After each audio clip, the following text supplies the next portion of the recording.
നമസ്കാരം. അന്താരാഷ്ട്ര വാർത്തകളിലേക്ക് സ്വാഗതം. പെരുമഴയും പ്രളയവുമാണ് തെക്കൻ ബ്രസീലിൽ. മഴക്കെടുതി എങ്ങനെ നേരിടുമെന്ന ആശങ്കയിലാണ് ജനത. ഉറുഗ്വേയുമായും അർജന്റീനയുമായും അതിർത്തി പങ്കിടുന്ന ബ്രസീലിന്റെ തെക്കേ അറ്റത്തുള്ള സംസ്ഥാനമായ റിയോ ഗ്രാൻഡെ ഡോ സുളിൽ കനത്ത മഴ നാശം വിതച്ചു. വെള്ളപ്പൊക്കത്തിലും മണ്ണിടിച്ചിലിലും കഴിഞ്ഞ 7 ദിവസത്തിനിടെ 78 പേർക്ക് ജീവൻ നഷ്ടപ്പെട്ടു.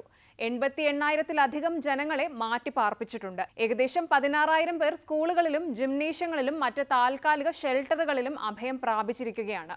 155 പേർക്ക് പരിക്കേറ്റുവെന്നും 103 പേരെ കാണാതായതായും സിവിൽ ഡിഫൻസ് അധികൃതർ അറിയിച്ചു. ബെന്റോ ഗോൺസാൽവസിനും കോട്ടിപ്പോരയ്ക്കും ഇടയിലുള്ള ഒരു ജലവൈദ്യുത നിലയത്തിലെ അണക്കെട്ട് കനത്ത മഴയിൽ ഭാഗികമായി തകർന്നു. രക്ഷാപ്രവർത്തനങ്ങൾക്കും പുനർനിർമ്മാണത്തിനുമെല്ലാം പ്രസിഡന്റ് നേരിട്ട് നേതൃത്വം നൽകുകയാണ്. യുഎസിൽ നിന്നൊരു ആശ്വാസ വാർത്തയാണിനി. ആരാധനാലയങ്ങളിലെ സുരക്ഷയ്ക്കായി ഫെഡറൽ ഫണ്ടിൽ $400 മില്യൺ വർദ്ധിപ്പിച്ചു. ഇസ്രായേൽ ഹമാസ് യുദ്ധം ഉടനൊന്നും അയവുണ്ടാവില്ല. ജൂത മുസ്ലിം സമുദായങ്ങൾക്കെതിരായ ഭീഷണികളെക്കുറിച്ചുള്ള ആശങ്കകൾ ഉയരുകയുമാണ്.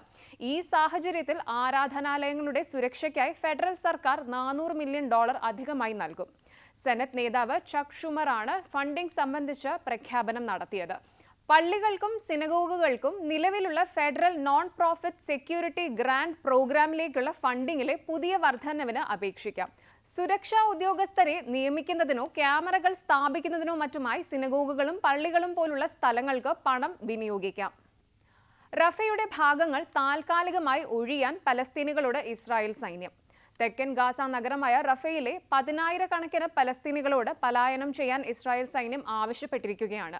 ദീർഘകാലമായി പ്രതീക്ഷിക്കുന്ന ഒരു കര ആക്രമണം ഏത് സമയവും ഉണ്ടാകാമെന്ന സൂചനയെ തുടർന്നാണ് ഈ പ്രഖ്യാപനം.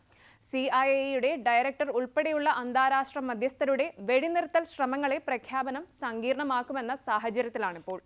ദുബായ് ഫിൻടെക് ഉച്ചകോടിക്ക് തുടക്കമായി. ദുബായ് ഉപഭരണാധികാരിയും ഉപപ്രധാനമന്ത്രിയും ധനകാര്യമന്ത്രിയും ദുബായ് ഇന്റർനാഷണൽ ഫിനാൻഷ്യൽ സെന്റർ അഥവാ DIFCയുടെ പ്രസിഡന്റുമായ Sheikh Maktoum bin Mohammed bin Rashid Al മക്തൂമിന്റെ നേതൃത്വത്തിൽ ദുബായ് ഫിൻടെക് ഉച്ചകോടി മദീനത്ത് ജുമൈറയിൽ ഇന്ന് ആരംഭിച്ചു. Middle East, Africa, South Asia മേഖലയിലും പ്രമുഖ ആഗോള സാമ്പത്തിക കേന്ദ്രമായ DIFC സംഘടിപ്പിക്കുന്ന ഉച്ചകോടിയുടെ 2ാം പതിപ്പാണിത്.